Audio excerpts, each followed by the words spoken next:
In this video, I will be showing you how to make the group option visible in Canva. Let's get started. First, I start on the Canva homepage. I navigate toward the top right corner and click on Create a Design. From the drop-down menu, I choose YouTube Thumbnail to open up a fresh, blank canvas in the editor. Once the workspace loads, you will see the blank editor ready for design assets.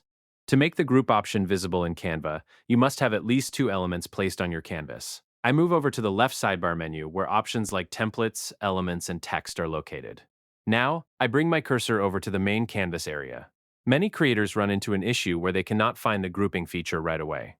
Canva keeps the group button hidden by default until more than one object is active on the screen. To bring up the group option, you can click and drag your cursor across the page to create a box around all the items you want to combine.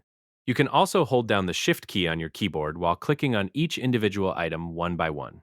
Once multiple elements are highlighted together, a selection box appears around them. Look at the toolbar that pops up directly above your selected items. The group option is now fully visible and ready to use. You can also right-click the selected objects to see the group option in the pop-up menu. Clicking Group binds your elements together into a single unit, making it easy to resize, reposition, or customize your design effortlessly. And there you have it. That's the complete process of how to visible group option in Canva.